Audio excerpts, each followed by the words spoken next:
Right then, settle in, get comfortable, because this is going to be a long one. That's rather the point of it, if I'm honest. We're not in a hurry tonight, you and me. There's nowhere to be. I want to talk to you about a crab. Not a real one, though I suppose he's about as real as any cartoon character gets, once you've spent a decade or two around him. I'm talking about Eugene H. Krabs, Mr. Krabs. The fellow who runs the Krusty Krab down in Bikini Bottom employs a sponge and a squid for wages that would make a Victorian mill owner wince, and loves money more than any character I can think of anywhere on television. And I mean that, I've thought about it. There are greedy characters all over the place, misers and tycoons and cartoon villains sitting on piles of gold, but none of them love it quite the way Krabs does. For most of them, it's about power, or status, or just having more than the other fellow. For Krabs, it's something else. It's closer to the way you'd love a person. His eyes turn into little dollar signs. He talks to the money. He cradles it. And that's funny, it really is. It's one of the great running gags in the whole show. But if you sit with it for long enough, and tonight we've got nothing but time to sit with it, it stops being quite so simple. Because here's the thing the show quietly does, and I don't think it always gets credit for it. It gave the joke an origin. Somewhere along the way, the writers went back and explained where all this came from, and once you know where it came from, the laugh gets a little quieter. Not gone, just quieter. So that's what we're doing tonight. We're going to wander through the whole thing, slowly, in no particular rush. His childhood and that first penny. The dollar he keeps framed on his wall, the famous millionth dollar, and the frankly unhinged lengths he went to for it. The best friend he lost along the way, and the daughter he's raising, and the one thing in the entire ocean that ever managed to outrank money in his heart. We'll get to all of that, and take our time doing it. I'm not going to try and diagnose the poor crab. I'm not a doctor, and he's a drawing, but I do find him genuinely fascinating, more than a cartoon crab has any right to be, and I've wanted to just talk through him properly, for ages. So consider this that. A long, gentle ramble about a greedy little crustacean and everything underneath the greed. If you enjoy this sort of thing, the slow, deep dives you can drift off to, it does help if you subscribe. No pressure. I'll not mention it again, just leaving it there. Now, where to start with a crab like this? I think we start with the everyday of it, the ordinary texture of what it actually looks like to be Mr. Krabs on a normal Tuesday, before we go digging around for reasons. So let's talk a little about that. The first thing to understand about Mr. Krabs is that the money thing isn't an event. It's not something that flares up in special episodes and then goes away. It's the weather. It's just always there, humming along underneath everything he says and does. The way some people always have the telly on, in the background, even when they're not really watching it. You can see it in the way he talks. He doesn't really talk about customers as people. He talks about them as money that happens to be walking around on legs. When a customer heads for the door, he's got this line, "That's me, money, walking out the door," and he means it completely literally. In his head, the fish isn't leaving.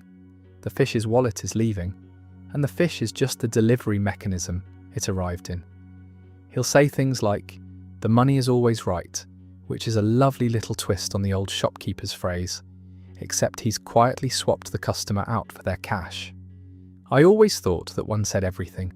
Most business owners at least pretend the customer is the important bit. Krabs skipped straight past the customer and went for the thing in their pocket. And then there's the way he treats the people who actually work for him, which is its own small comedy. He runs a restaurant with essentially two members of staff, SpongeBob and Squidward, and he has found a way to make money off both of them at nearly every turn.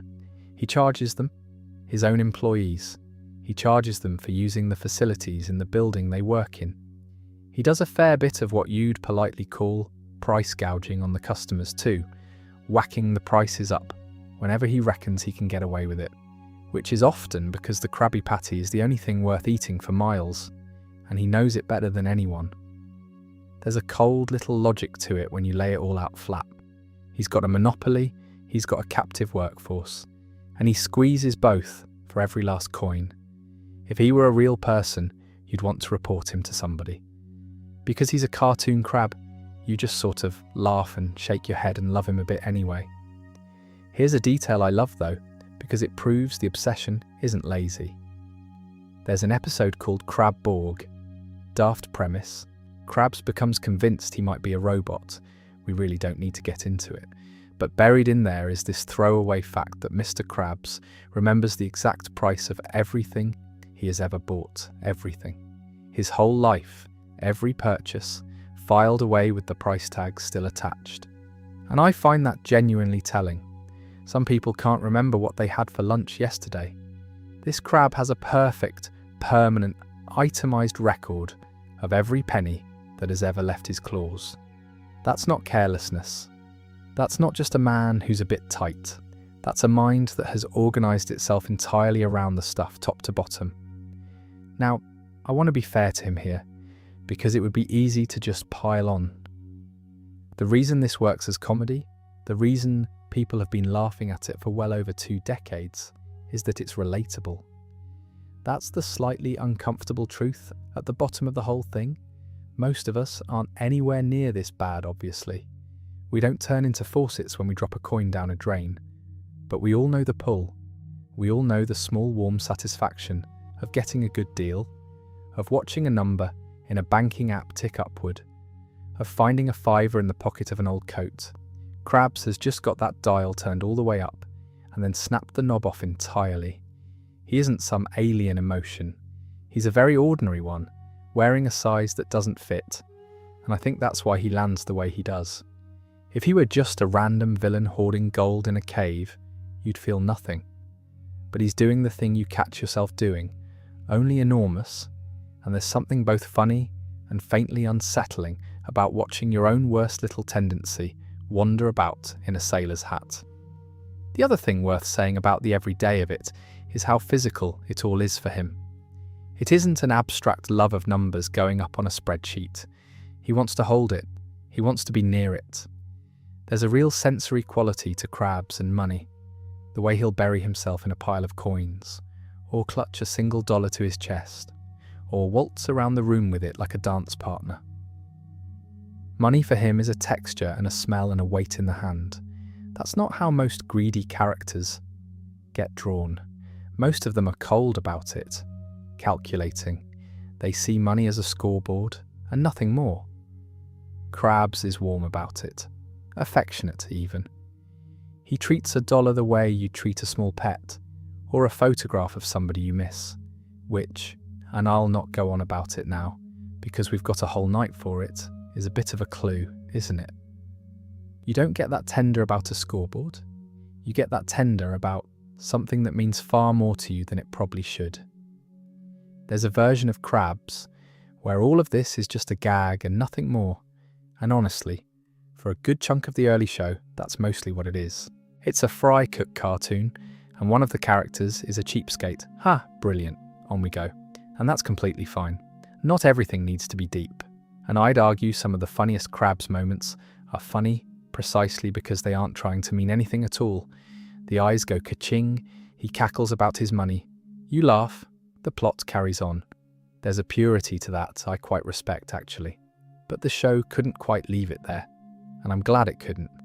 Because a joke that big, a character whose entire personality is one enormous appetite, eventually the writers were going to get curious about it. Eventually, somebody in that room was going to ask the obvious question. Why is he like this? Where does a crab learn to love money more than his own body? And when they finally got round to answering that, they answered it rather well. So that's him at his most ordinary then. That's what's already true before anything else in the day has even started. Every morning Mr. Krabs wakes up in his anchor, and the money thing is already switched on, already running, the constant background hum of a mind that sorts the entire world into things that cost money, things that make money, and things that are wasting his money simply by existing. He isn't a crab who occasionally gets greedy. He's a crab for whom the greed is the resting state, the thing that's true when nothing else is going on. And for a long time, the show lets you believe that he was just born that way, that some crabs come out of the shell loving money the way some dogs come out chasing balls. It's only later you find out that's not it at all, that there was a version of Eugene Krabs before the money, a poor little crab who didn't have 2 pennies to rub together and got laughed at for it, and that everything we've just been talking about grew out of that. The $ eyes, the perfect price memory, the charging his own staff to use the loo, every last bit of it. But that's the next bit of the story. For now, it's enough to know the shape of him. A crab who loves money the way other people love people. Always has, as far as anyone watching in the early days could tell. And, as far as he's concerned, always will. A few more of the everyday details because they're the fun part and we're in no rush. There's the laugh for one. That gurgling, delighted money, money, money chuckle he does whenever the till rings, which is one of the more recognisable sounds in the whole show. It's worth mentioning that the voice, all of it, the pirate rasp and the laugh and the ah, comes from an actor called Clancy Brown, who's mostly known for playing big, serious, tough guy roles, proper villains and hard men, and then turns up here voicing a crab who cries over dollars. I love that. There's a whole career of menacing characters, and then there's Mr. Krabs, and it's the same bloke, having the time of his life. Then there's the little verbal tick that gives the game away every time money leaves the building, which is this is coming out of your paycheck. He says it to SpongeBob and Squidward constantly, over the tiniest things, damage to the restaurant, a dropped patty, a moment of insufficient enthusiasm. Any loss, however small, however clearly not their fault, gets converted instantly into a deduction from their already tragic wages. It's not even really about recovering the money. It's a reflex. Something went wrong, so somebody's pay goes down. That's just the physics of his world, and his body agrees with his mouth. There's an episode where he's in a legal dispute with Plankton, and a lawyer mentions countersuing for everything Plankton's got, and Krabs' eyes literally turn into little gold bars at the thought. Not $ this time. Gold bars, an upgrade. His actual eyeballs reshaping themselves into currency at the mere suggestion of taking someone's money. That's the level we're operating at. The greed isn't in his head, it's in his eyes, it's in the plumbing. There's a wonderful bit in an episode where he jacks the price of a single Krabby Patty up to $50, just because a customer seemed like he might pay it. No new ingredients, no better burger, just, well, you looked like you had it, so now it costs that. And the thing is, in Krabs' moral universe, that isn't even wrong. The money is always right, remember. If you'll pay 50, then 50 was always the correct price, and he was simply undercharging you before out of the goodness of his heart. My favourite of the small ones, though, is an episode built entirely around a single penny. SpongeBob finds a penny on the floor of the Krusty Krab, and Krabs becomes convinced it's his, that it belongs to the restaurant, and he spends the entire episode scheming to get this 1 penny back off his own employee. 1 penny. The man is a millionaire, we know this for a fact. We'll get to exactly how we know later, and he will move heaven and earth for a single cent because in his head, a penny that isn't in his till is a penny that's been stolen from him personally. There's no flaw to it, no amount too small to fight over. That's the tell. It was never about being comfortable or secure or even rich. Rich doesn't scratch the itch. If it were about being rich, he'd have stopped caring about pennies a long, long time ago. And I think that's the bit that quietly gives him away, even in these silly everyday moments, before we go looking for reasons. A person who's genuinely just fond of money, who likes nice things and a full bank account, relaxes a bit once they've got plenty. Krabs never relaxes, never. The pile could be the size of a mountain and he'd still chase the penny that rolled off it. That's not the behaviour of someone who wants money.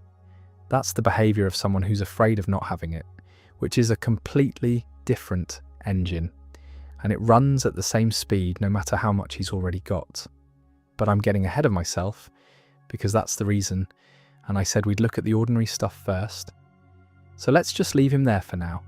In his office, counting, the way he is every single day, delighted by every coin that comes in, and quietly panicked by everyone that goes out.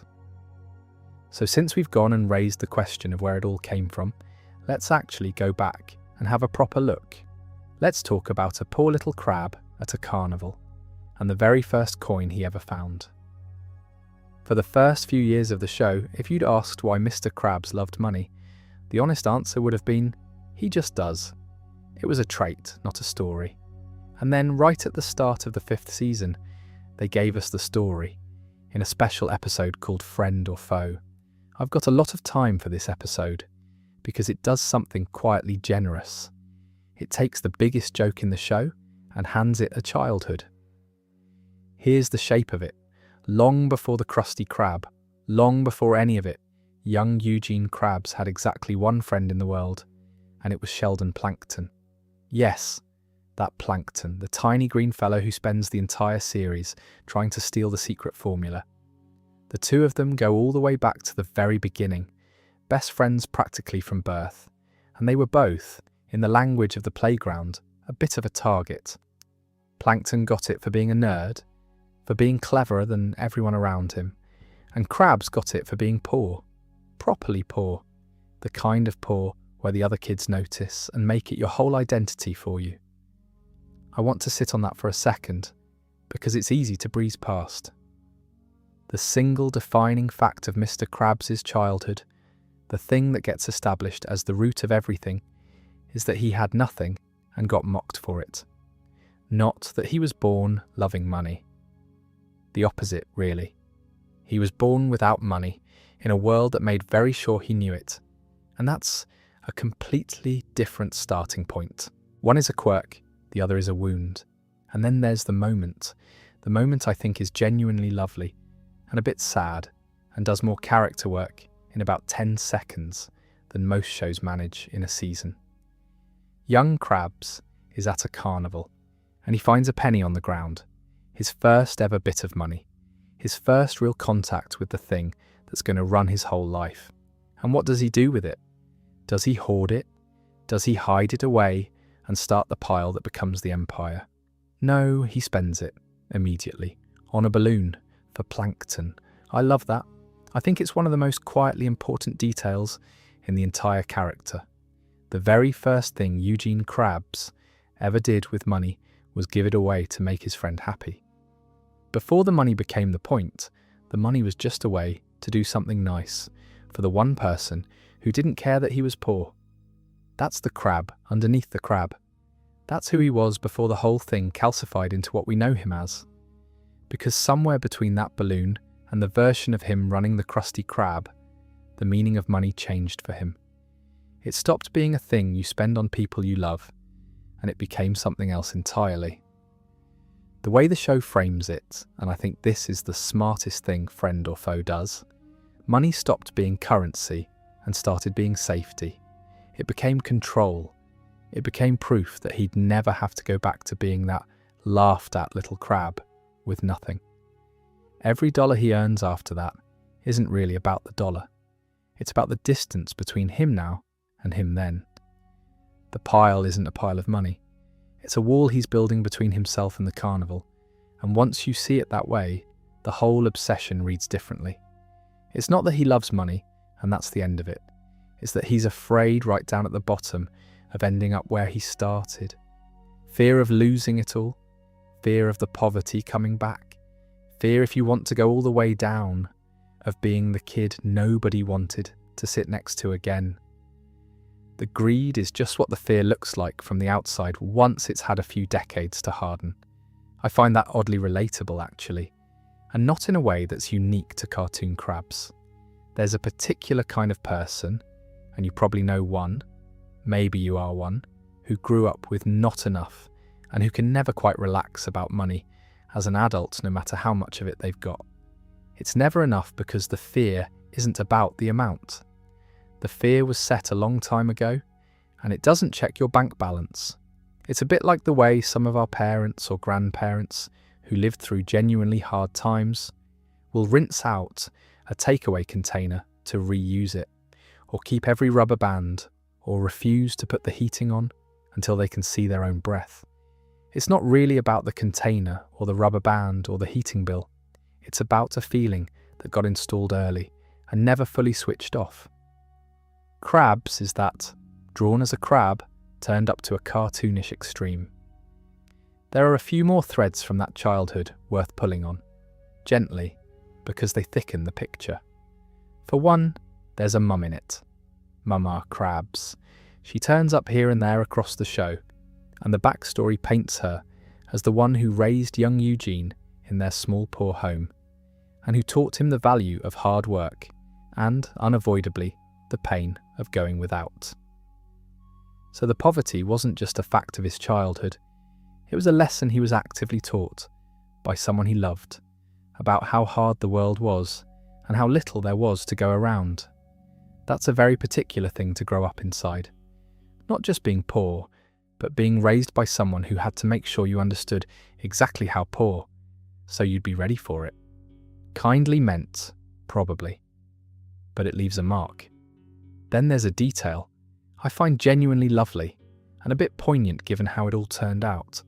Krabs and Plankton weren't just childhood friends, they share a birthday, same day, born on the very same day, the two of them, and they met as babies and were more or less inseparable from the start.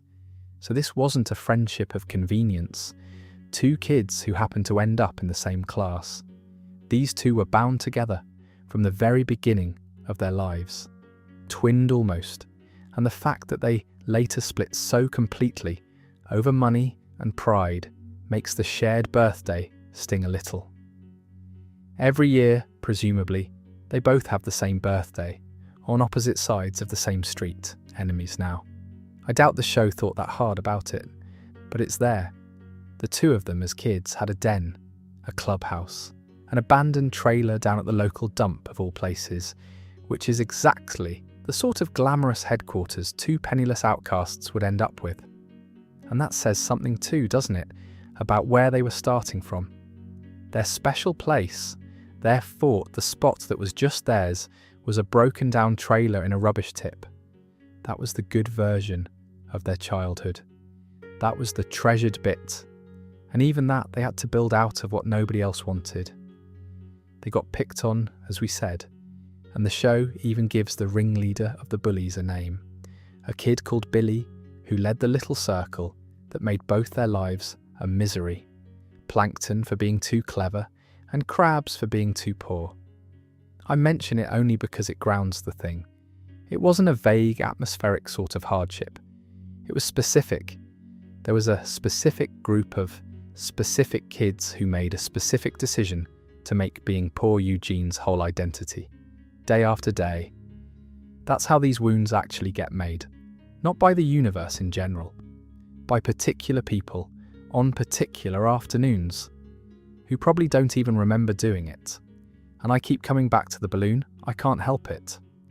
Because set against all of that, the poverty and the lessons in going without, and the trailer at the dump, and Billy and his lot, the first thing young Krabs does the very moment he has a coin of his own is turn straight to the one person who was ever kind to him and buy him something nice. There's a whole life in that gesture. A kid who had nothing, who'd been taught to fear having nothing, gets his first tiny scrap of money, and his instinct isn't to keep it, or hide it, or start the hoard. It's to give it away, to Plankton, for a balloon, for no reason, except that he could, and it would make his friend smile. That was the original relationship between Eugene Krabs and money. It was a tool for kindness. That's the version that got lost. Something between that afternoon and the crab we know took a boy who used money to love people and turned him into a crab who uses money instead of loving people. And the show, to its credit, doesn't tell you exactly when the switch flipped, because there probably wasn't a moment. There rarely is. It's just that the fear grew and the trust shrank, slowly, over years, until the safest thing in his life was the one thing that couldn't leave him, get taken from him, or laugh at him for being poor. Money doesn't do any of those things. People do all of them. Now, I should be honest with you, because I'll be honest with you all night, the show is not perfectly consistent about any of this. It never is. Different episodes tell you slightly different versions of when he discovered money and how old he was, and we'll get into that lovely mess a bit later when we talk about the dollar on his wall, because it's genuinely one of my favourite things about him. But Friend or Foe is the version that tries hardest to give the greed a reason, and the reason it lands on is poverty and fear, dressed up as love of money. I think that's the right call. I think it's the reading that makes him worth talking about at 1 a.m. instead of just laughing at. There's one more thing in that childhood worth mentioning before we move on, and it's the friendship itself. Because the plankton of it all is not a small detail. The whole reason we even hear this backstory is that SpongeBob asks why the two of them hate each other so much, and the answer turns out to be that they don't. Not really, not underneath. They used to be inseparable. They did everything together. Two little outcasts against a world that had decided neither of them was worth much. And whatever money did to Eugene Krabs, it also did something to that friendship. And not a good something. But that's its own story. And it deserves its own bit, so I'll save it. For now, just hold on to the carnival. Hold on to the penny and the balloon. Because everything else we're going to talk about tonight, the framed dollar, the millionth dollar, the times he went too far, all of it traces back to a poor little crab who found a coin and just that once, before he knew what money was going to become to him, spent it on somebody he loved. Now let's talk about how that friendship came apart, because it involves a burger, a falling shelf, and possibly the most famous accidental recipe in the history of the ocean. So we've got two little outcasts, best friends, both getting a hard time of it, one for being clever and one for being poor, and at some point they land on the idea that's going to define both their lives and eventually blow their friendship to bits. They decide to go into the burger business. The way it starts is almost sweet. There's a burger joint the local kids all go to, a proper dive, run by a fellow who, when crabs and plankton turn up, refuses to serve them properly. Says their sort is bad for business. And there's something you understand immediately about two poor mocked kids being turned away from the one place everyone else gets to enjoy. So they do the thing you'd hope they'd do. They decide, right, we'll make our own. We'll build the thing we were shut out of. Honestly, as origin stories for a restaurant go, it's got a bit of heart to it. Two kids who got told they weren't welcome, deciding to open the door themselves. The trouble is, their first attempts are dreadful. Nobody wants the burger. And here we get to the moment everything hinges on. And it's worth telling properly, because the show itself is a bit cheeky about it. See, in the episode, both Krabs and Plankton tell their own version of what happened, and each of them naturally casts himself as the reasonable one and the other as the villain. Krabs says Plankton wanted to use the burgers to control the children. Plankton says it was Krabs who wanted the power and the money. Classic. Two old friends who've spent decades as enemies, each with a tidy version of the story where they come off well. And then Karen shows up, Plankton's computer wife, the voice of reason, and she tells the actual version, the one neither of them wants to admit to. And the real version is so much better, because it's so much dumber and sadder than either of their heroic retellings. What actually happened is this. Their little restaurant had no customers, not one. The first fellow brave enough to try the burger was Old Man Jenkins, and he took one bite and collapsed, because the thing was basically poison. And in the chaos of that, Krabs and Plankton turn on each other, each accusing the other of ruining the recipe, and they grab the recipe card, and they fight over it, and they tear it clean in half. Plankton storms off with his torn scrap, the bit that says, "and a pinch of chum," which is why to this day his rubbish restaurant serves chum, and nobody eats there. And Krabs is left holding the rest. And here's the accident. As Plankton's on his way out, a shelf gets knocked over, and a load of ingredients tumble down into the patty mixture, completely by chance. And that random spill in the middle of a falling out is the Krabby Patty, the most beloved food in Bikini Bottom. the recipe Plankton spends the entire series trying to steal. The foundation of Mr. Krabs' entire fortune was an accident that happened in the exact moment his best friendship ended. I think that's a genuinely brilliant bit of writing, and I don't say that lightly about a cartoon. Because look at what it does. The two things are the same event. The recipe that makes Krabs rich and the fight that loses him his oldest friend are not two things that happened near each other. They're one thing. He cannot separate them. The fortune and the loss came into the world in the same second, tangled up together. And they've stayed tangled ever since. Every Krabby Patty he's ever sold is, if you want to be a bit poetic about it. And it's late, so let's allow ourselves a little of that. A small reminder of the friend he tore that card in half with. And this is where Plankton becomes such an interesting figure to me. Because he's not really just the villain. He's the other road. He's what Krabs might have been. They started in exactly the same place, two outcasts with nothing, and one of them stumbled into the recipe and the success and the fortune, and the other one got the scrap that said a pinch of chum and a lifetime of failure and resentment. Plankton is the dark mirror.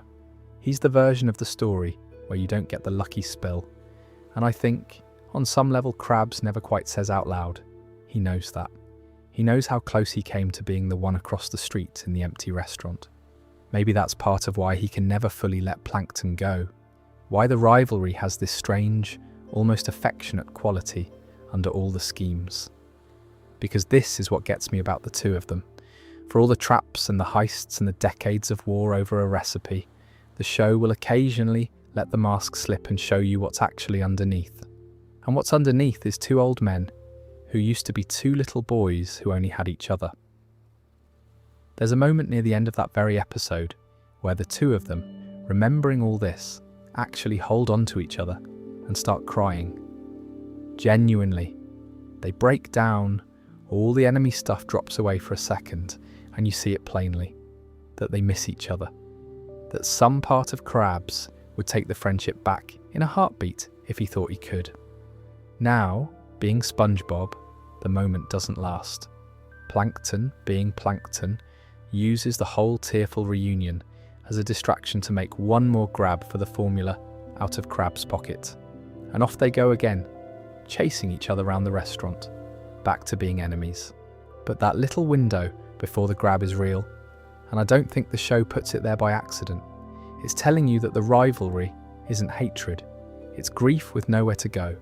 It's two people who loved each other, lost each other over money and pride and a torn-up recipe, and never figured out how to be anything other than enemies once the damage was done. And I do find that a bit melancholy, in a nice way, the way the best sad things are nice, because Krabs got the money. He won, by every measure the world uses to keep score. He's rich, Plankton's broke, the Krusty Krab thrives, the chum bucket rots. And yet the one thing the money definitely cost him, the friendship, is the one thing all the money in the world can't buy back. He can measure the exact price of everything he's ever purchased, remember. Every last penny. But he can't buy the balloon at the carnival version of the two of them back. That's not for sale anywhere. The rivalry that came out of that torn card is one of the great engines of the whole show, and the shape of it tells you a lot. Plankton, across the entire series, is essentially trying to steal one single thing. The formula, the scrap he never fully got. Every mad scheme, every disguise, every gadget he and Karen dream up. All of it aimed at the recipe he lost his half of in that fight. He's been chasing the other piece of that torn card his entire adult life. And think about what that means. Set next to Krabs. Krabs hoards so he can never be robbed again. Plankton schemes so he can finally take back what got taken. Two halves of the same bad day, still playing out, decades on. Neither of them ever really left that dump. There's a lovely bit of evidence for how deep in denial Krabs is about all of it. In one episode, he claims the Krabby Patty recipe is an old Krabs family recipe, a proud thing passed down through generations, and Plankton apparently buys it. But we know better. We know it was a shelf falling over. There is no family recipe. there's a lucky spill in the middle of a fight. So at some point, Krabs has quietly rewritten the origin of his own fortune into something dignified and ancestral, rather than the truth, which is that his entire empire rests on an accident that happened while he was losing his best friend. That's such a human move. Nobody wants their success to be luck. Everybody wants it to be destiny. Something earned, something in the blood. So he tells himself it was a family recipe, and by now he's probably half convinced. The schemes themselves keep showing you what still binds the two of them. There's an episode where Plankton, going for the formula, distracts the real Mr. Krabs with a single penny flicked across the room, and Krabs goes scrambling after it, completely forgetting the crisis, because a penny is a penny. Funny, yes, but look at what Plankton knows. He knows that the surest way to distract Eugene Krabs from anything, even from guarding his most precious possession, is to appeal to the greed, because Plankton was there when the greed was born. He watched it grow. He knew this crab back when a penny meant a balloon, and he knows exactly what it means to him now. There's something almost intimate about that. Your oldest enemy is sometimes the person who knows you best, because they were your oldest friend first, and every so often the show cracks the whole thing open and shows you what's underneath, and it's never hatred. They've been trapped together thinking they were about to die, and in those moments, the enemy act just evaporates, and you get two frightened old friends again. That tearful reunion isn't a fluke. It's the truth the rivalry sits on top of. The hating is the performance. The missing each other is the real thing, and it leaks out whenever they're too tired or too scared to keep the performance up. And I do find that a bit melancholy, in a nice way, the way the best sad things are nice, because Krabs got the money. He won by every measure the world uses to keep score. He's rich, Plankton's broke, the Krusty Krab thrives, the chum bucket rots, and yet the one thing the money definitely cost him, the friendship, is the one thing all the money in the world can't buy back. He can measure the exact price of everything he's ever purchased, remember, every last penny, but he can't buy the balloon at the carnival version of the two of them back. That's not for sale anywhere. So that's the friend he lost, and how the fortune and the loss were really the same moment wearing two faces. It's the sort of thing you don't think about when you're a kid watching the green fellow get flicked out of the restaurant for the 100th time. But it's there. It's been there the whole time. Right, let's lighten up a touch, because I've gone a bit maudlin, and talk about an object, a single dollar in a frame, hanging on the wall of a Krabs house, and why he'd sooner lose an arm than spend it. There's a dollar hanging on the wall of Mr. Krabs's house. It's framed, it's treasured, and it's the funniest possible object for the cheapest crab in the ocean to own, because it's money he will absolutely, under no circumstances, ever spend. It's his first dollar, the first one he ever earned, and for a fellow whose entire personality is the acquiring and keeping and counting of money, you'd think a dollar would be a dollar. But no, this one's different. This one, he'd throw himself in front of a bus for, and we're going to get to just how far he'll go for a single dollar in a bit, because it's spectacular. For now, just picture it. The tightest, most money-mad character on television, and the $1 he owns that he genuinely will not part with is the one that's worth nothing to anybody but him. I find the first dollar lovely for the same reason I find the carnival penny lovely. It's a moment where the money isn't about the money. Nobody frames a dollar because a dollar is useful. You frame a dollar because of what it meant to get it. It's not currency at that point. It's a relic. It's a little monument. And what it's a monument to for Krabs is the moment he stopped being a poor kid with a failed idea and became a fellow with a business. The bill itself is worthless. What it represents is everything. It's his diploma and his business license and his proof that he got out, all rolled into one grubby note behind glass. Now here's where it gets fun, and here's where I have to be straight with you about how this show actually works, because it delights me. The law of the first dollar does not agree with itself at all. The show has told us several different, contradictory stories about Mr. Krabs and his early money, and it has never once bothered to sort them out. And honestly, I love it for that. So in Friend or Foe, the big backstory episode we've been talking about, he tells it one way, and it's all bound up with plankton and the burger business. But that retelling, remember, is the one Karen busts as being partly made up, an idealised version where Krabs makes himself the hero. So even in the definitive origin episode, the show winks at you and says, careful now.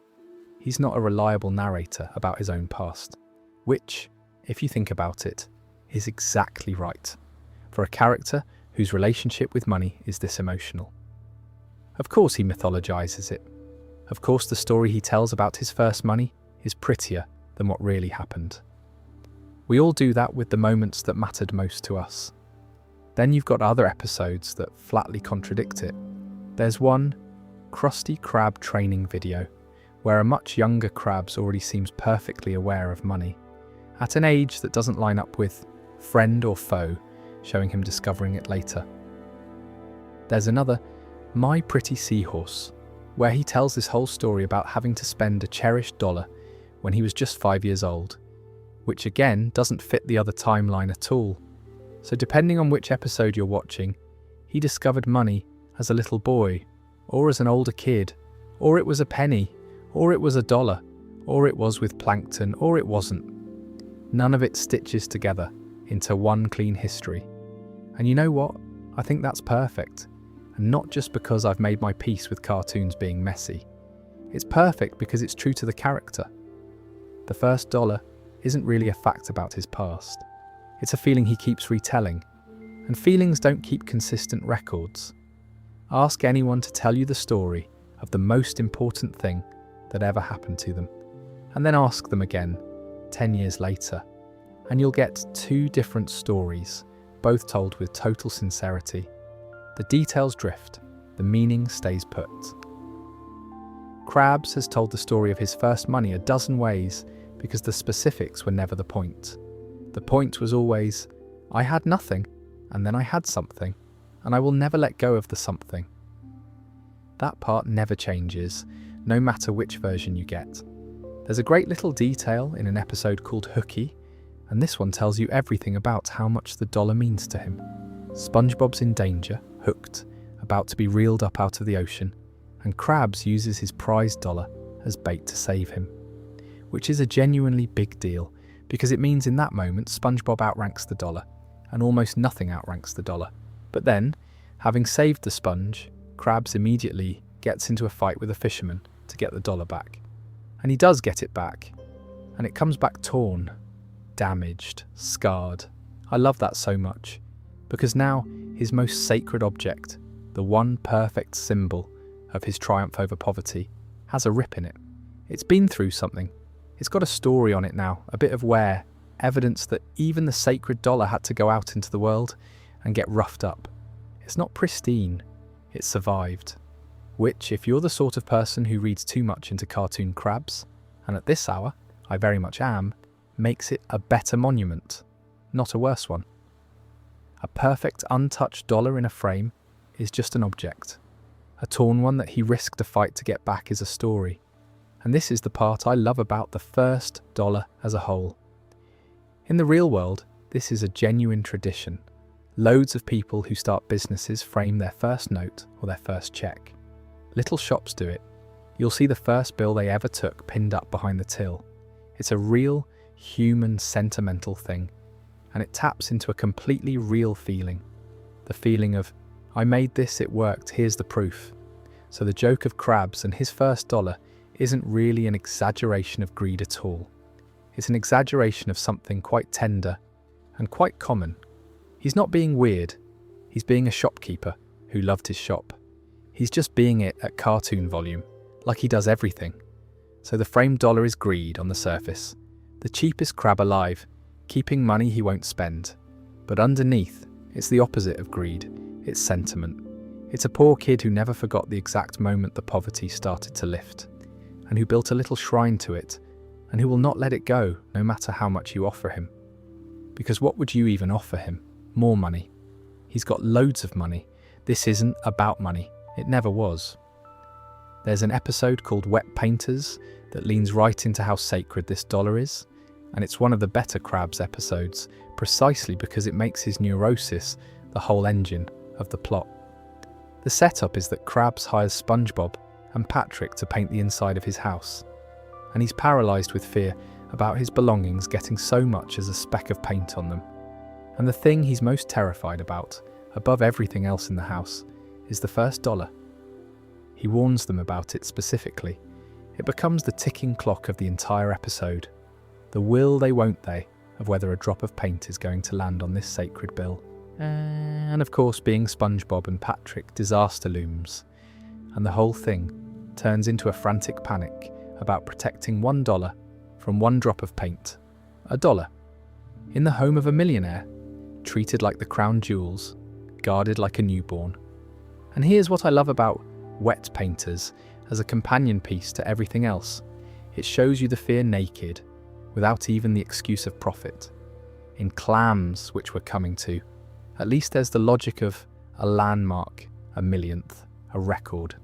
Here it's just the first dollar and the terror of it being damaged. There's no money to be made or lost. It's pure sentiment curdled into pure anxiety. He's not protecting an asset. He's protecting a memory, and he's protecting it with the same white-knuckle intensity he'd bring to protecting a fortune. Because to him there's no difference. The memory is the fortune. The fortune was only ever a way of holding on to the memory of stopping being poor. Now, about that lovely mess of contradictions I promised, let me give you a bit more of it. Because the deeper you go, the funnier it gets. You've got the version where the treasured childhood money was $1, and the version where it was a penny.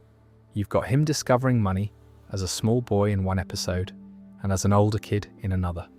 You've got the plankton version that Karen exposes as made up, and the show has simply never reconciled any of it across hundreds of episodes and multiple decades, and I've come to think that's not laziness, it's almost accidentally perfect. Because a man's relationship with the founding trauma of his life isn't a tidy, documented timeline. It's a story he tells and retells, and the versions drift, and each one is shaped by how he wants to feel about himself that day. I said earlier I wouldn't re-explain the unreliable narrator thing, so I won't. I'll just add this to it. Notice that the versions where he comes off best are always the more elaborate ones, the ones with plankton and the heroic struggle, and the noble origin. And the version that's probably closest to some plain truth, spending a cherished dollar as a tiny child because his family needed it, is small and sad and quick. That's the tell. The grand versions are the ones he performs. The small sad one is the one that slips out. People are like that with their origin stories.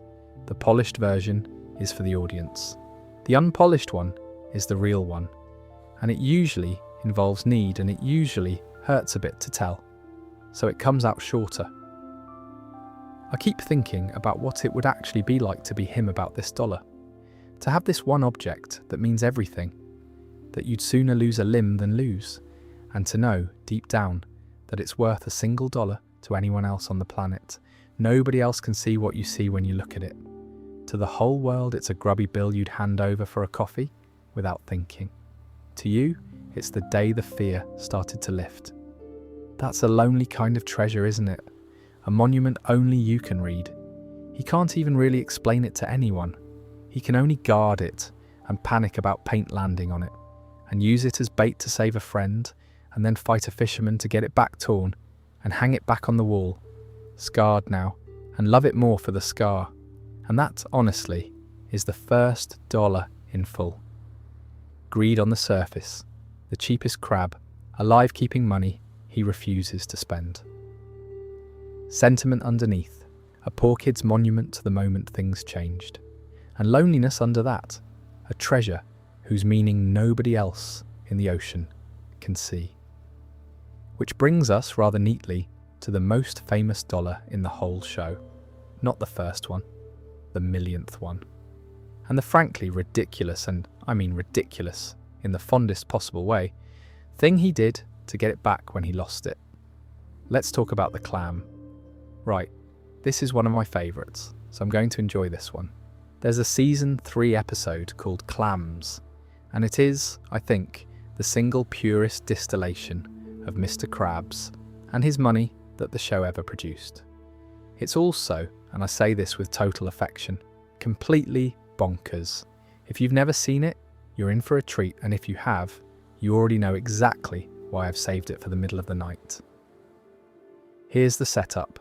A customer comes into the Krusty Krab, orders something small, coral bits, hands over a single dollar. Nothing unusual, except this particular dollar happens to be the 1,000,000th dollar Mr. Krabs has ever earned. And the show makes a lovely little thing of this, that earning $1 million is apparently the great goal of every crab's life, a sort of species-wide finish line, and Krabs has just crossed it. So he loses his mind, in the good way. Bursts out of his office, celebratory music, dancing around the room with the dollar held aloft. He's so happy he closes the entire restaurant, chucks all the paying customers out, doesn't even give the poor fellow the coral bits he ordered and paid for, and announces that, to celebrate this landmark, he's taking SpongeBob and Squidward on a trip. And this is where it starts being about Krabs. Because Squidward, sweet, deluded Squidward, immediately starts imagining somewhere nice. A spa, a fancy resort, a folk village, somewhere you'd actually want to go. And of course, where they're actually going is clam fishing. On a filthy old lagoon. On a rubbish little boat that Krabs has literally named the SS Cheapskate. That's the reward for helping him earn $1 million. A day on a stinking boat, named after his own defining flaw, which he's apparently completely at peace with. There's something so perfect about a man who'd name his own boat the Cheapskate, no shame at all. He knows exactly what he is. So, they're out on the lagoon, and SpongeBob's mucking about with a fishing rod, casting the line all over the place, snagging bits and bobs off the boat. And then he snags the 1,000,000th dollar, which Krabs has, for reasons known only to him, taped to the back of his trousers, and the dollar goes flying out into the water. Now here's a bit I adore, because it's such a specific kind of silly. The moment the dollar's in danger, dramatic orchestral music starts up. Big, ominous film score stuff. And it turns out this is a warning, in the world of the episode, that a giant clam is nearby. SpongeBob frantically reels the dollar back in, gets it safe, everyone breathes, Krabs is happy for about 2 seconds.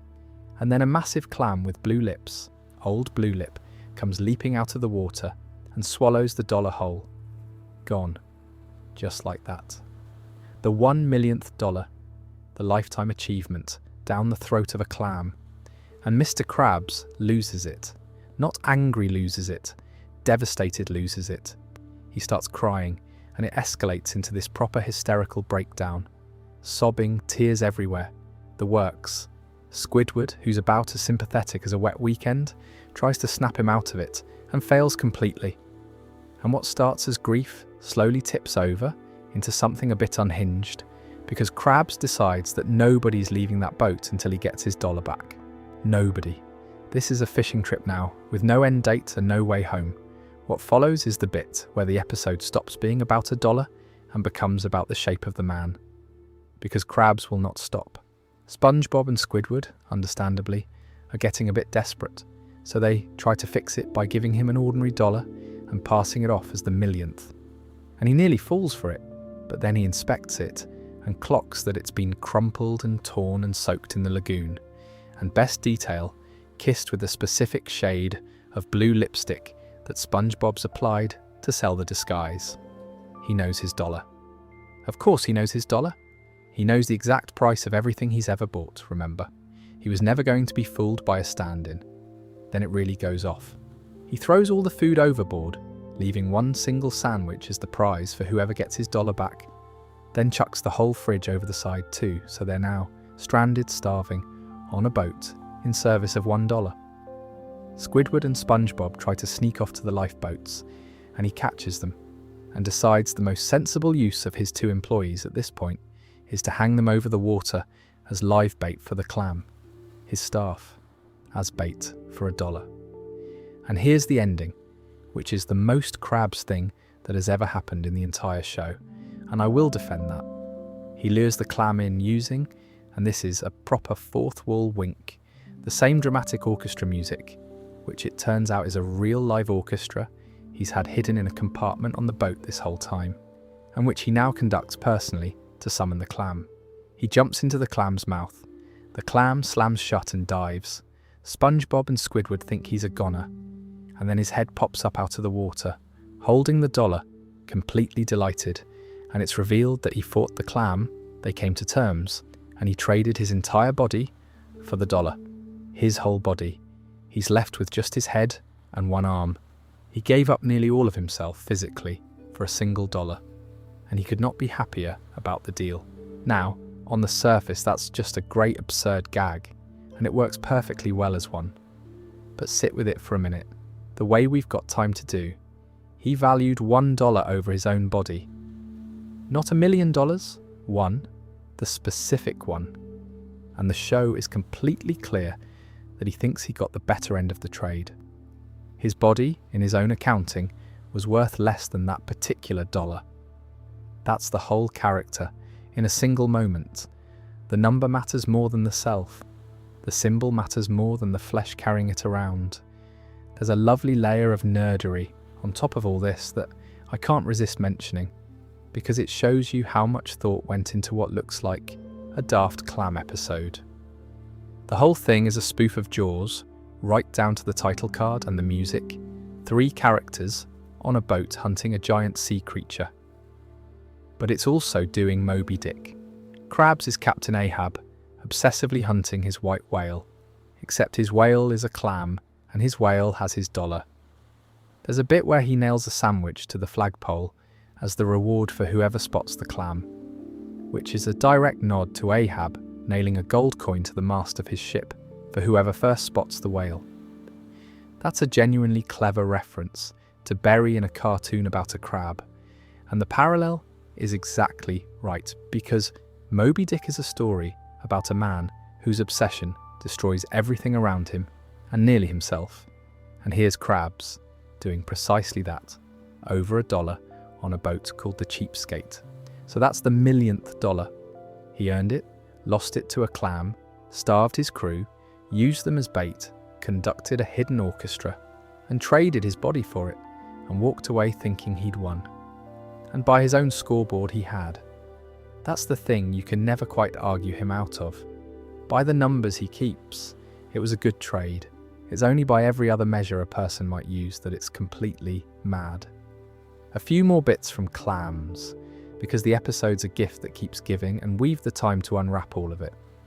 There's a stretch in the middle where the 3 of them sit on that boat for 3 whole days waiting for the clam to come back, and the show just lets them rot there. They grow beards. They get sunburnt. They visibly age. Even Gary the snail, who's along for the ride, gets so hungry he eats the sofa. And Krabs will not budge. 3 days, no food, his crew falling apart in front of him, and he's still perfectly willing to wait forever, because the alternative is going home without the dollar. And going home without the dollar is not a thing that exists in his mind as an option. That's the bit that tips it from greedy into something closer to obsession in the clinical sense. A greedy man does a cost-benefit calculation. 3 days of misery for $1, he'd cut his losses. Krabs can't do the calculation because to him the dollar isn't $1, it's the millionth, it's the landmark, it's the proof, and proof is priceless, so any cost is worth it. The math simply doesn't apply. There's a hypocrisy in there that Squidward, bless him, is far too tired to properly enjoy. Early in the trip, Krabs tells Squidward off for being precious about his belongings, says you should never bring anything on a boat that you're not prepared to lose. And then the entire rest of the episode is Krabs refusing to lose the one thing he brought on the boat that he wasn't prepared to lose. He doesn't notice the contradiction for a second. The rules are for other people's attachments. His own attachment isn't an attachment, it's just correct. And here's a genuinely strange one, a detail from a deleted scene that I think about more than I should. There was a version of the episode where, upon earning his millionth, Krabs phones his parents to tell them the good news. Except his parents, in the scene, appear to be dead. There are graves, and he's talking to them anyway. It got cut, possibly for time, possibly because it was a bit much, and honestly it might have been a bit much. But it tells you something about how the writers instinctively saw the millionth dollar. Their first thought for who Krabs would want to share it with was his mum and dad, the poor family from the small house, the ones who taught him about going without. Of course, that's who the millionth dollar is for in his heart. It's for them. It's the proof he'd have wanted to lay in front of the people who raised him hungry. Look, we made it. We're safe now. That the scene had him doing it at their graves only makes it sadder, and I suspect that's exactly why it didn't make the cut. Too heavy for the clam episode. But the instinct behind it is the truest thing about the whole thing. I mentioned the Moby Dick and Jaws layer, and it's worth adding that this episode was well thought of at the time, the kind of thing that got recognised as a genuinely strong piece of writing, rather than just another 11 minutes of crab. It's regularly held up as one of the best episodes of that whole era of the show, and you can see why. It works completely as a silly clam adventure for kids, and it works completely as a tight little character study of a man destroyed by an obsession, and it's doing both at once with no strain. That's hard to do. Most things that try to be daft and meaningful at the same time end up being neither. Clams just is both, effortlessly, and the fact that it's about a crab and a giant blue-lipped clam doesn't make it any less true a portrait of obsession than the actual Moby Dick is. Arguably it's a kinder one, because at least Krabs gets his dollar back, whereas Ahab just gets the sea. And that's the last thing worth sitting with about the millionth dollar. He wins, that's the ending. He gets it back. Unlike Ahab, unlike most obsessives in most stories, the crab actually gets the thing he destroyed everything to get. And he's overjoyed, head bobbing in the water, dollar in his one remaining claw, completely at peace with the deal he made, which is, when you think about it, the most unsettling possible ending. A cautionary tale where the obsessive gets exactly what he wanted, and it costs him nearly his whole body, and he considers it a bargain. There's no lesson learned. There's no comeuppance that sticks. He'd do it again tomorrow. He'd do it again for the next landmark dollar. That's not a man who got carried away once.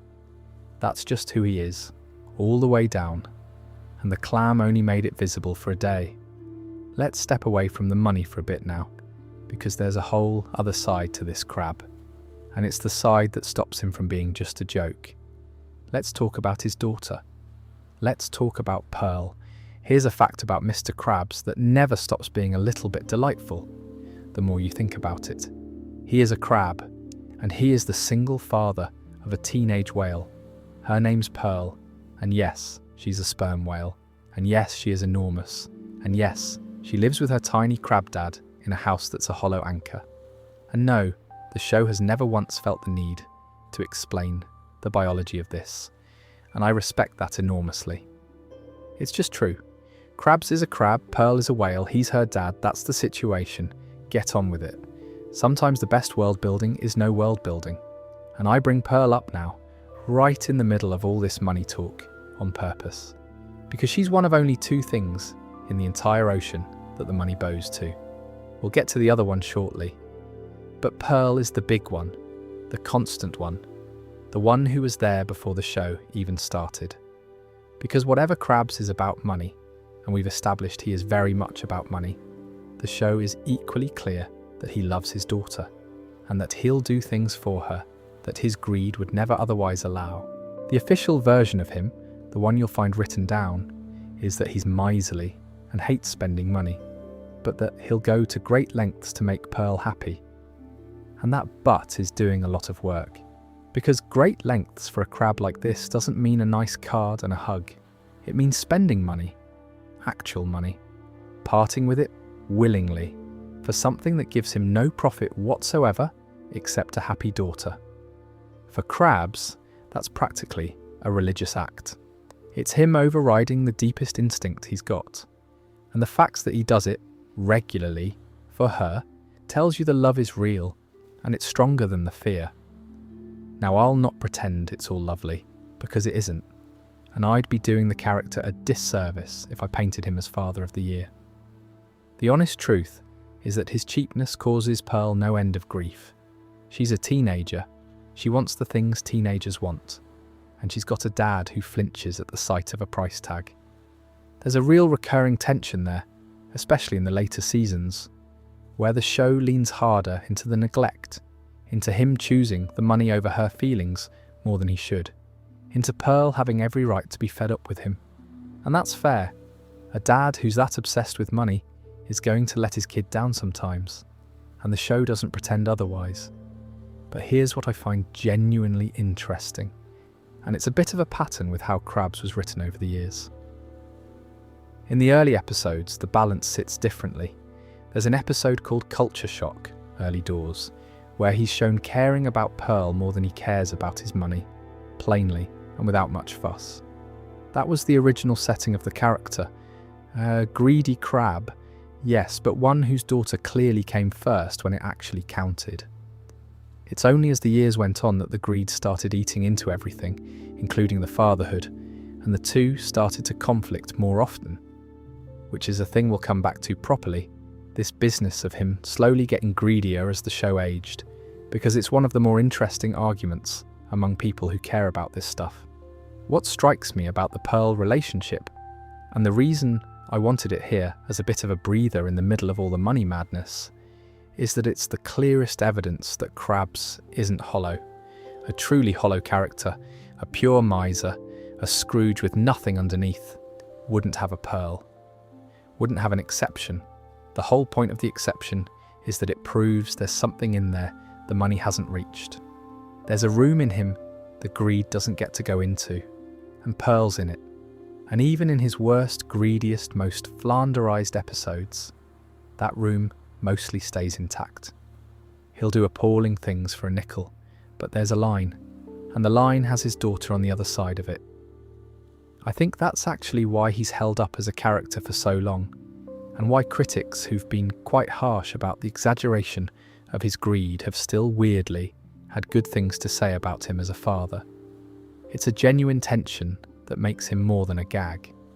You can laugh at the crab who trades his body for $1, and then the same show can show you the crab who spends money. He desperately doesn't want to spend because his daughter's sad, and both of those are true at once, and neither cancels the other out. That's not bad writing. That's a character with a shape. There's a running gag around Pearl and the money that I find genuinely clever, which is that she's worked out how to use his greed against him. Because she knows her dad, she's grown up with him, and so when she really wants something, she's learned that the lever isn't pleading or sulking, it's money. She'll effectively blackmail the cheap old crab with his own weakness, threaten his wallet, know exactly which financial button to press to get her way, and I love that as a bit of characterization for both of them. It means Pearl isn't just a passive victim of his stinginess. She's his daughter, she's inherited some of his cunning, and she's turned his one great flaw into a tool she can operate. There's something almost affectionate about it, in a very dysfunctional family way. She can't out-argue him on feelings, so she's learned to speak the one language he actually listens to, which is the language of the till. The show also occasionally puts him in the classic dad situations and lets the money thing collide with ordinary fatherhood. And those are some of my favourite Krabs moments because they're so recognisable. There's an episode where he plays the overprotective dad when Pearl's brought home from a school dance, doing the whole boyfriend blocking father routine, sizing up the poor lad, being generally impossible in the way dads are. And in those moments, the money barely comes into it. He's just a dad who doesn't want his little girl growing up, which is about the most universal thing a parent can be. It's a nice reminder that underneath the crab who loves money, there's also just a crab who loves his kid and is bad at letting her have a life, which is its own separate flaw entirely, one that has nothing to do with greed and everything to do with love. And it's worth remembering there's a whole family behind him, not just ahead of him. we talked about his mum, who raised him poor and taught him to fear it. Well, that makes Mama Krabs Pearl's grandmother, and there's a nice sort of symmetry there when you lay it out across 3 generations. The grandmother who taught her son the value of every penny out of hard necessity, the son who took that lesson and warped it into an obsession, and the granddaughter who's grown up rich because of that obsession, and who now weaponizes it right back at her dad, and who mostly just wishes he'd loosen up and act normal. 3 generations, 1 family, and money running through all of it like a fault line, meaning something different to each of them. To the grandmother, it was survival. To Krabs, it's safety and fear. To Pearl, it's just the embarrassing thing her dad's weird about. The trauma dilutes a bit with each generation, which is probably the most hopeful thing in the whole story, if you look at it right. What I keep landing on with Pearl is that she's proof the greed has a boundary, and the boundary is drawn around the people he loves. I said that already, so I'll not labour it. But it's worth adding that the show tests the boundary, especially in the rougher middle years, and it bends and sometimes it nearly breaks, and Pearl gets let down and the money wins around it shouldn't have. That's honest. Real parents with real compulsions let their kids down sometimes, and the compulsion does occasionally beat the love in the moment, even when the love is bigger overall. But the boundary always reforms. He always comes back to her. The greed can win a battle here and there, but it has never once won the war for Pearl, and I don't think the show would ever let it, because the moment it did, Krabs would stop being a lovable, flawed crab and become something the audience couldn't forgive. The writers seem to know instinctively that Pearl is the line you don't cross. She's the proof of soul. You can take the greed anywhere except through her, and mostly they don't. And there's something quite touching, if you let yourself sit in it, about a poor kid who grew up with nothing ending up as a single dad, determined that his own child won't have to feel what he felt. It's never spelled out that neatly. The show's far too busy with jellyfish and pirates to draw the line for you, but it's there if you want it. The crab who got mocked for being poor, raising a daughter, terrified of money in the way only the once poor are, and yet still opening the wallet for her when it matters, trying, in his clumsy, greedy, imperfect way, to make sure she never stands where he stood at that carnival with a single penny to his name. He gets it wrong plenty. He's not a good dad in any tidy greeting card sense, but he's not an absent one, not really, and he's not a cold one. And for a character whose entire brand is being the coldest, tightest crab in the sea, the fact that he's got a warm-blooded teenage whale he'd bankrupt himself for tells you the brand was never the whole truth. So that's Pearl, the first and biggest of the money's exceptions, but she's not the only one. Because there's a whole other kind of feeling that occasionally reaches into Mr. Krabs and switches the greed off, and it's the one you'd least expect from a fellow like this. Let's talk gently about the one thing that ever managed to make him forget about money entirely. If Pearl is the exception he was born with, then this next one is the exception he stumbled into, and it's the one I find quietly moving, because it's so unlike everything else about him. Mr. Krabs is, of all things, a bit of a romantic, and the woman in question is Mrs. Puff, SpongeBob's long-suffering boating teacher, the pufferfish with the patience of a saint. And the thing about Krabs in love is that the money actually loses, which by this point in the night, you'll understand, is enormous. We've watched him value $1 over his own body. We've watched him charge his employees rent and use them as clam bait. And yet, when it comes to Mrs. Puff, the show tells us plainly that his love for her is strong enough to temporarily transcend his greed, strong enough that it drives him to buy her expensive gifts. Expensive. Him. Voluntarily.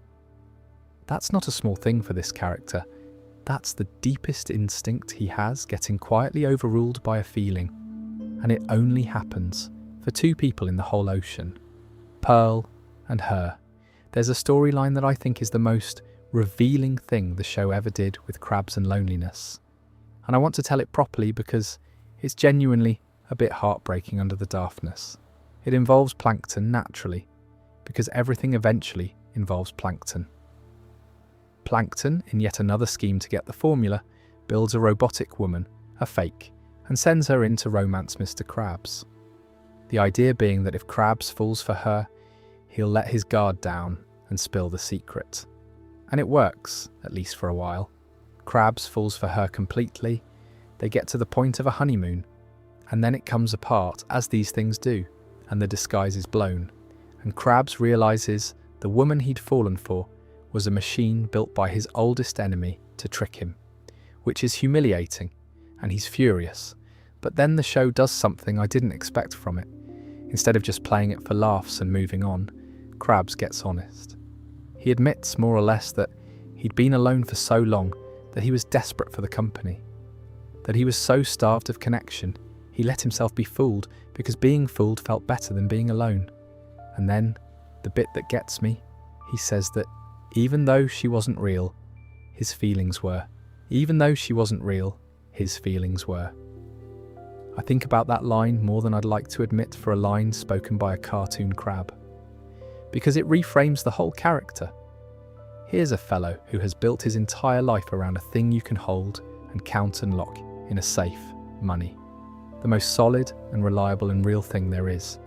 And what does he actually want? Right down at the bottom, when the guard's off and he's being honest, company, somebody there. He'd been alone so long, he fell for a robot rather than keep being alone. All the money in Bikini Bottom, $1 millionth earned, a fortune built on the only good burger for miles. And the thing he's genuinely short of, the thing he can't buy no matter how much he's got, is somebody to be with. And that connects right back to where we started him, doesn't it? Not the greed, the loneliness underneath the greed. The little poor crab, whose one friend he lost over a torn recipe. The money was never really the thing he wanted. The money was the thing he reached for, instead of the thing he wanted, because the money was available and the other thing kept getting taken away. That's a very human mix-up, if you ask me.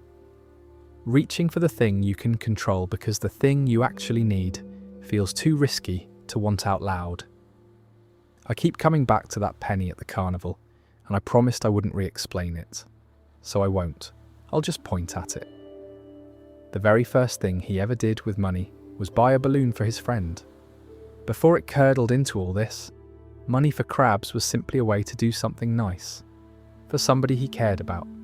And here he is, decades on, a fortune later, and the moments where he genuinely forgets to be greedy are always, every single time, the moments where he's not alone.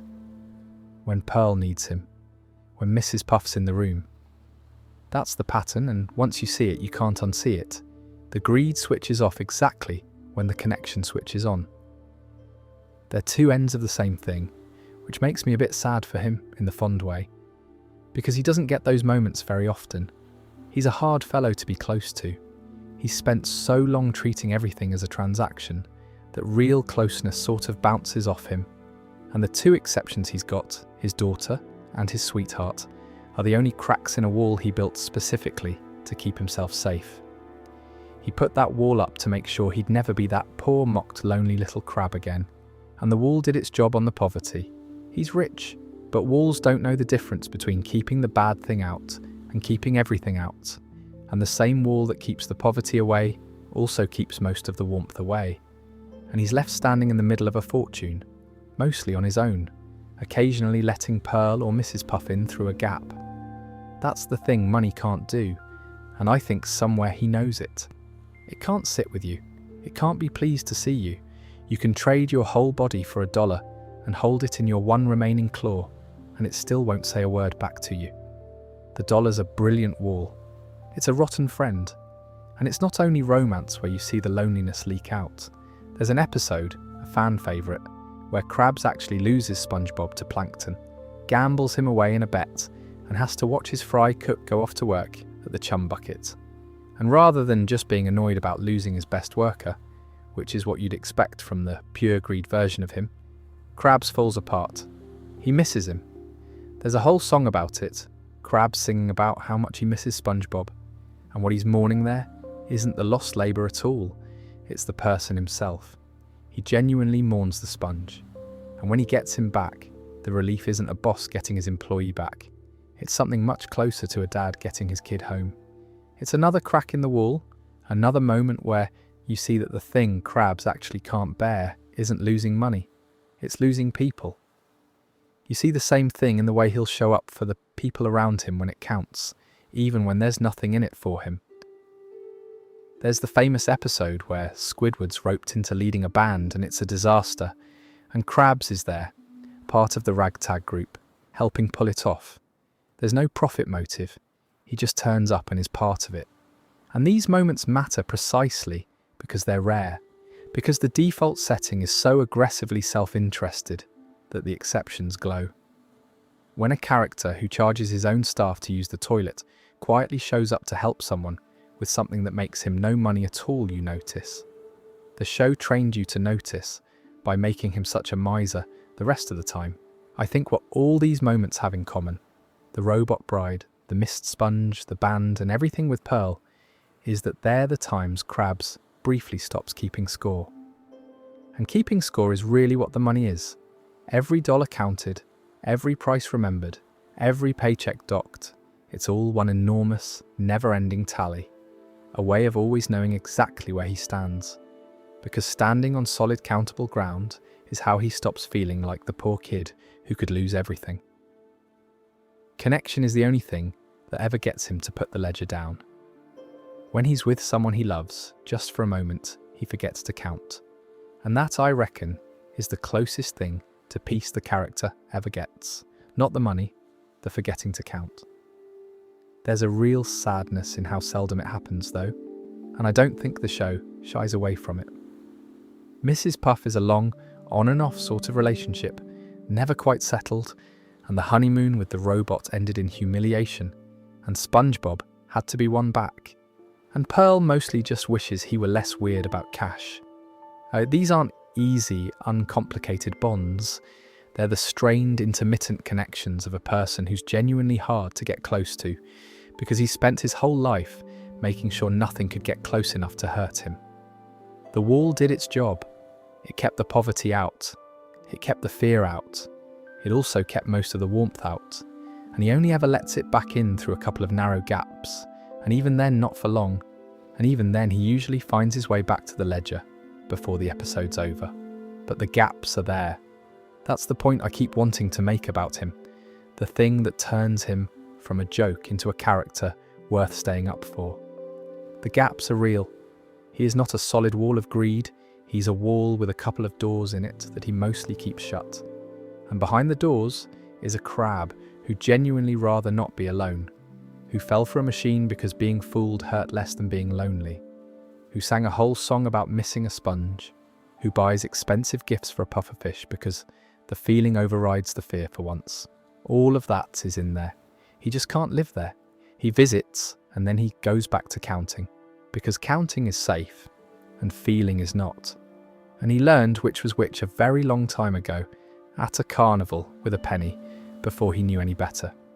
Anyway, I've gone properly soft now and it's late, and that's allowed. Let's balance it out, because for all this talk of the tender crab underneath, the show also, especially in certain seasons, took the greed to some genuinely dark and dodgy places, and there's a really interesting conversation to be had about that, and about the fellow who dreamed him up in the first place. So let's talk about when it went too far, and why, and who was actually writing it. Right, I've spent a fair bit of tonight defending this crab, finding the sweetness under the greed, the lonely kid under the millionaire, and I stand by all of it. But I'd be giving you a very rose-tinted picture if I didn't admit that the show, at various points, took Mr. Krabs to some genuinely grim places in the name of money. So let's have that conversation, honestly, and then let's talk about why it happened, because the why is actually more interesting than any individual bad deed. Let's lay a few of them out, calmly, because said all at once, they're quite something. There's an episode where he loses both his arms and gets a nasty head injury trying to fish a coin out of a sink, because letting the coin go was never an option. There's a bit where he threatens to rip somebody's arm, clean off over a single penny, and he means it. He once used SpongeBob's pet snail, Gary, as a living coin magnet, dragging the poor thing all over town to collect spare change. Until Gary genuinely collapsed from the strain and ended up needing medical attention. There's an episode where he milks a load of jellyfish for their jelly to boost his sales, exploiting them mercilessly. There's one where he sets up a children's playground attraction purely to fleece the parents, with a monologue about how he doesn't care about the children, only their parents' money, which is a properly cold thing to hear him say out loud. And then there's the big one, the one people bring up most, from an episode called Born Again Krabs. He sells SpongeBob's soul to the Flying Dutchman, the ghost pirate, for 62 cents. His loyal fry cook, the sponge who has repeatedly put his own life on the line for him, sold off for the change you'd find down the back of a sofa. That's about as far as it goes, that's the bottom of it.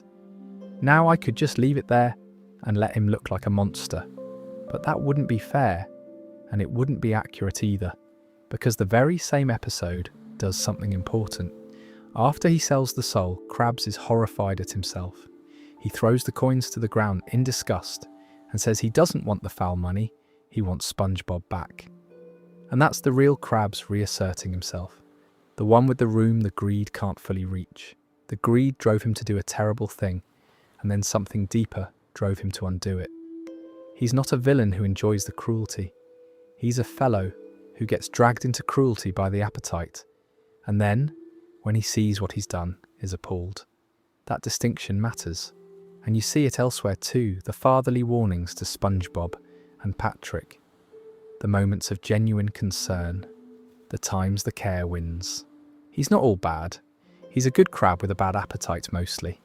But this is the bit I actually want to talk about, because it's the meatier question, and it's the sort of thing you can happily chew on while you drift off. A lot of these really nasty moments, the soul selling, the snail abusing, the child fleecing at its most gleeful, they cluster in a particular stretch of the show. There's a widely held view among people who follow this stuff closely that Mr. Krabs got what's called flanderized over the years. It's a lovely bit of fan vocabulary that's named after Ned Flanders from The Simpsons, and it describes what happens when a character's one distinctive trait slowly eats the rest of them, until the trait is all that's left, and the person underneath is gone. And the argument goes that somewhere in the middle stretch of the show, roughly seasons 6 through 10, Krabs' greed stopped being one part of a rounded character and became the whole character. It got exaggerated so far that he tipped over from lovable cheapskate into something genuinely mean, sometimes crueler and more villainous than Plankton, who's actually meant to be the bad guy.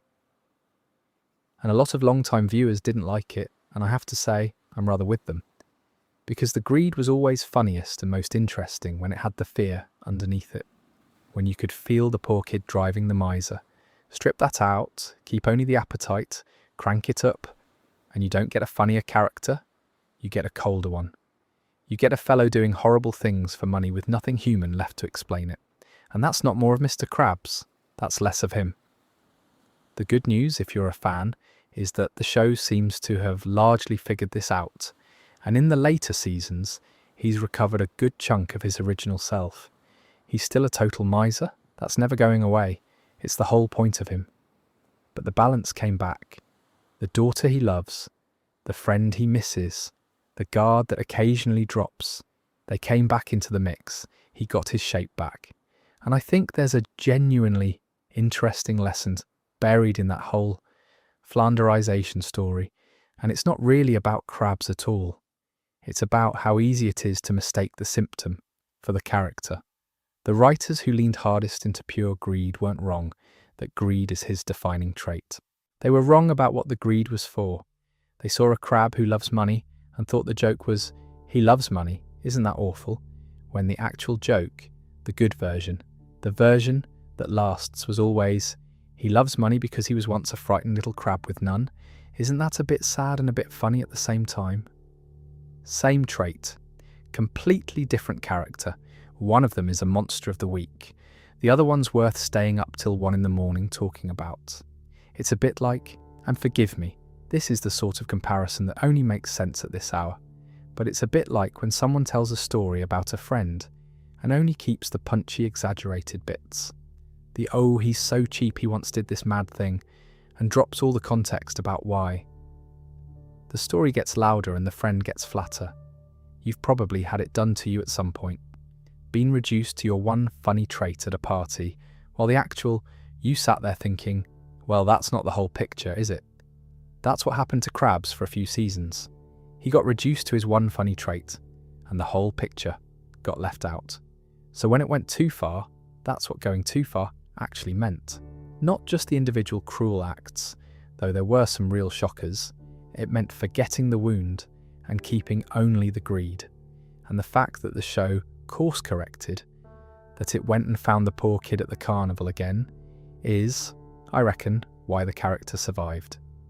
You can't run a beloved character on cruelty forever.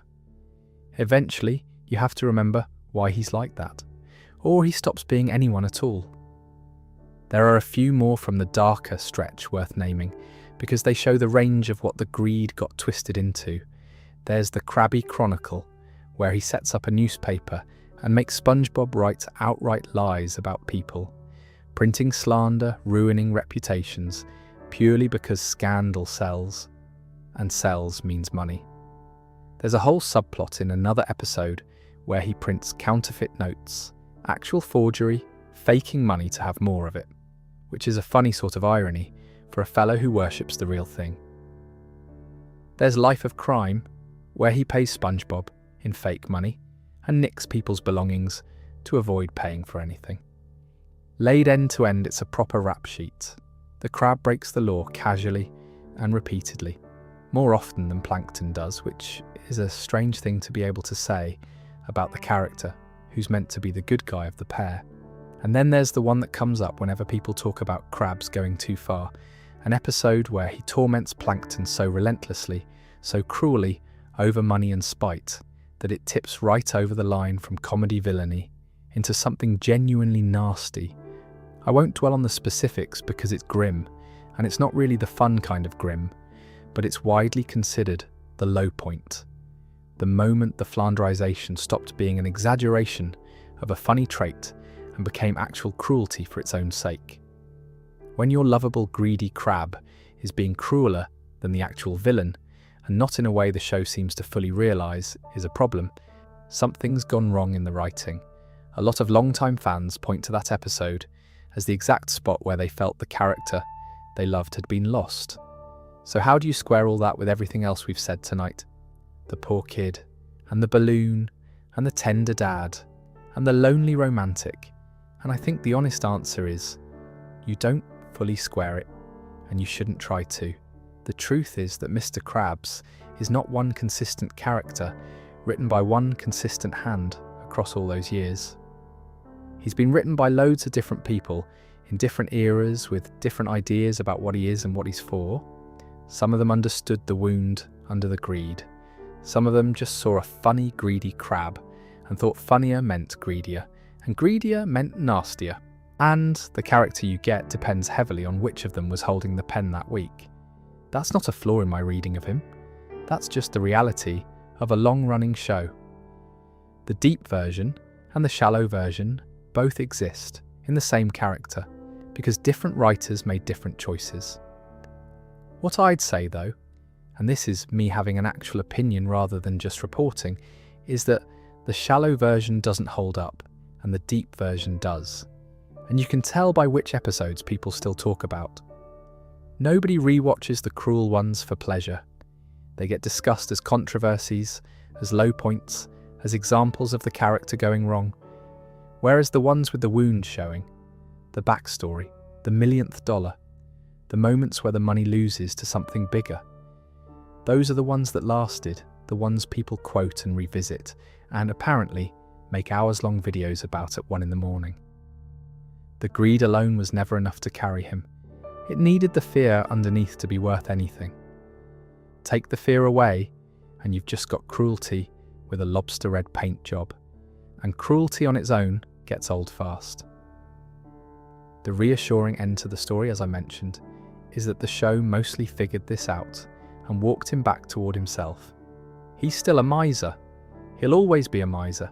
It's load-bearing. The whole show would wobble without it. But the balance came back. The doors in the wall reopened, the daughter and the friend, and the loneliness came back into the mix. And he stopped being a monster of the week and went back to being the complicated old crab he started as. Which tells you something reassuring about how these things go, actually. A character can lose their way for a while, get reduced to their worst trait, and still find their way back if the people telling the story remember to go looking for the reason underneath the trait. The reason was always the carnival. As long as somebody remembers the carnival, Krabs is fine. It's only when they forget it that he curdles, which is the perfect place to ask the last big question of the night. Where did this crab actually come from? Not the fictional carnival, the real world. Because Mr. Krabs, it turns out, was based on an actual person, and the reasons he ended up obsessed with money are more interesting and a bit more pointed than you might expect. Let's finish there. Here's a thing I only found out fairly recently, and it delighted me, and it's a nice one to end the proper substance of the night on. Of all the characters in SpongeBob, Mr. Krabs is the only one who was originally based on a specific real person from the creator's own life. Everyone else got dreamed up out of nowhere. The sponge, the starfish, the squid. But Krabs came from somebody Steven Hillenburg actually knew. Hillenburg, before he made the show, worked at a seafood restaurant, and he had a manager there, and that manager is basically Mr. Krabs. The fellow was red-headed, which is where the red colour comes from. Krabs doesn't have hair, so the red just became his whole self. He was muscular, hence the build. He was a former army cook, which folds neatly into the whole gruff sailor-type energy Krabs gives off. And apparently, he talked in a way that reminded Hillenburg of a pirate, with a strong Maine accent, which is exactly where that "arg me money" voice comes from. So the pirate crab who runs a fast food joint is, at his root, a real restaurant manager remembered fondly and drawn as a crustacean. I find that genuinely charming. But here's the bit that matters for everything we've been talking about tonight. The greed wasn't part of the real person. The greed was added. Hillenburg put the money obsession in deliberately. Later, specifically to give the character more personality. The real manager gave him the look and the voice and the vibe. The love of money was a choice layered on top to turn a memory of a bloke into a proper character, which means the single most defining thing about Mr. Krabs, the thing this entire video has been circling, was an artistic decision, a bit of seasoning added to make him pop. And I think that's worth knowing, because it means all the depth we've been finding, the fear and the loneliness and the poor kid at the carnival, that all grew up around a trait that started as pure flavour. The backstory came later to explain a joke that was already funny. The writers gave the greed a reason after the fact. And honestly, that's how a lot of the best characters work. You start with something that just plays well, and then, if you're lucky and you care, you go back and find out who'd actually be like that and why. There's a lovely little bonus fact in the origins too, which is that when Hillenburg first came up with him, the name was spelled with a C, Krabs, and the restaurant was the Krusty Krab.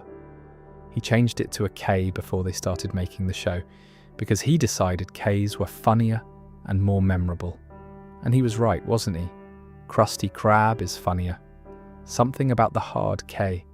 So the most iconic restaurant in cartoon history exists in its current form because one man had a hunch that a letter was funnier than another letter. That's the kind of tiny human decision that ends up on lunchboxes for generations of kids. Now, once you've got a character this purely built around money, people are naturally going to read things into him. And they have. And I find these readings genuinely interesting, even where I don't fully buy them. The most common one is that Mr. Krabs is a comedy about capitalism, that he's a little cartoon representation of the unchecked, unregulated version of it. the kind where the only question that matters is the bottom line and nothing else gets a vote. Everything to Krabs is about the profit, not about what's fair or decent or socially responsible. And you can absolutely see it. A fellow who price gouges, underpays, charges his own staff, exploits anyone he can, all with a big grin, all played as lovable. Some people find that a sharp little satire. Others have been a bit less comfortable with it, arguing the show sort of normalizes the exploitation by making the exploiter so charming, by letting him off the hook again and again with a laugh. That's a fair worry, I think. He does get away with an awful lot on the strength of being funny. And then there's the softer reading, which is that he isn't really a villain at all, just a greed-obsessed type, more of a comic exaggeration than a genuine bad guy, closer to a caricature of a certain kind of businessman than an actual portrait of evil. I lean towards this one myself, mostly because of everything we've talked about. A true villain doesn't have a pearl. A true villain doesn't throw the 62 cents on the ground and beg for his fry cookback. A true villain doesn't fall for a robot because he's lonely, and then admit his feelings were real anyway. The villain readings only work if you look at the greed and nothing else. And we've spent all night establishing that the greed isn't the whole crab. There's even a fan theory, and I'm quite fond of the daft ones, that the main SpongeBob characters each represent one of the 7 deadly sins, and Krabs, obviously, is greed. And look, it's speculative, it's the kind of thing people cook up online, but it fits him so neatly, you can see why it caught on. If you were casting the sins, you'd cast this crab as greed in a heartbeat. He is, more than any character I can think of, the pure embodiment of wanting more. There's a whole extra layer to the capitalism reading that I find genuinely fascinating, because it didn't just come from fans theorizing online, it came from inside the show. SpongeBob's own voice actor, Tom Kenny, once talked about Krabs in exactly these terms. He compared him to a real-world oil businessman, an old-school tycoon type, and described the character as a comic representation of unchecked, unthinking, unregulated capitalism. The whole idea being that for Krabs, everything comes down to the bottom line, and nothing ever comes down to what's actually fair or decent or good for anyone else. And when the people making the show are themselves reading the character as a satire of a certain kind of businessman, you can't really wave the interpretation away as fans reading too much in. It was at least partly the point. One commentator went further and cheerfully labelled him a particular political type, the sort of greed-first businessman you'd find on one side of the aisle. Though I'll leave the politics of that to one side because it's the kind of thing people can argue about forever, and I'd rather talk about the crab. What's interesting to me isn't which party Krabs would vote for, it's that the character is legible enough, consistent enough, as a portrait of pure profit motive that people reach for real-world comparisons at all. You don't do that with a shallow gag, you do it with something that's actually saying something, even if it's saying it through a cartoon crab in a fry cook hat. And a scholar or two have pushed back the other way, worrying that the show, especially in the films, where Krabs sometimes gets to be a hero, quietly normalizes the exploitation by making the exploiter so lovable, letting a ruthless boss who underpays and overcharges come off as one of the good guys. That's a fair challenge, honestly. He does get an awful lot of grace on the strength of being funny and being a good dad. The show forgives him constantly. Whether the audience should is a genuinely open question, and I quite like that the show leaves it open rather than answering it for you. There's also a bit of him I haven't mentioned that rounds out the real-world flavoured backstory, which is that he served in the Navy. It comes up in an episode where his old uniform doesn't fit anymore, and it fits the character beautifully. The gruff old sailor, the pirate cadence, the discipline and the resourcefulness that probably fed straight into how he runs a business. It's a nice reminder that the show did keep building him a life layer by layer, across the years. Poor kid, Navy man, accidental inventor of the best burger in the sea, single dad, lonely romantic, ruthless boss. That's a lot of biography for a crab. Most cartoon characters get a single note and stay on it forever. Krabs got a whole life, contradictory and mismatched and cobbled together by dozens of different writers, and somehow it hangs together into someone you can actually think about. And I keep coming back to that little origin fact, the one about the C and the K, because it's such a perfect miniature of how the whole character came to be. A real manager remembered fondly. A colour, a voice, a vibe, all lifted from life. Then a trait added on top to make him pop. The greed, pure seasoning at first. Then a spelling changed on a hunch because one letter felt funnier. And then, over all those years, hundreds of writers filling in around all of that, some of them finding depth in it, some of them missing it, until the accidental sum of all those choices is a crab that people genuinely feel things about. There was no master plan. Nobody sat down and designed a tragic figure. It accreted bit by bit, mistake by mistake and hunch by hunch, the same way the Krabby Patty itself came from a shelf falling over, which is almost too neat. The character about accidental fortune was himself a bit of an accidental fortune. But here's where I want to land it, because we've come a long way tonight, and I think there's one honest thing to say at the end. Underneath all the readings, the capitalism satire, and the sins and the Flanderization debates, there's a simpler and sadder thing, and it's the thing that's made this whole ramble worth having. The greed comes from fear. It always did. Fear of losing everything, fear of going back to the poverty, fear of being that forgotten, mocked, penniless little crab at the carnival ever again. The $ eyes are the punchline. The frightened kid is the reason. And the show, at its best, when it isn't just cranking the greed up for a cheap laugh, knows this and lets you feel it. That's why I can watch him trade his body for $1 and laugh, and then, a beat later, feel a bit tender towards him. Because I know what the dollar's standing in for. It's standing in for safety, for never having to feel small again, for a wall between him and the worst thing that ever happened to him, which was simply having nothing while everyone watched. He piled up the biggest wall he could out of the only material he trusted, and the material was money, and the wall works mostly, and it's also the loneliest possible thing to live behind. He's a crab who loves money. That's the joke, and it's a good joke, and it's held up for a quarter of a century. But he's also a crab who was once a poor kid, and who lost his best friend, and who's raising a whale on his own, and who fell for a robot because he couldn't stand being alone, and who, right at the bottom, would probably trade every dollar he's ever counted for the carnival to go differently.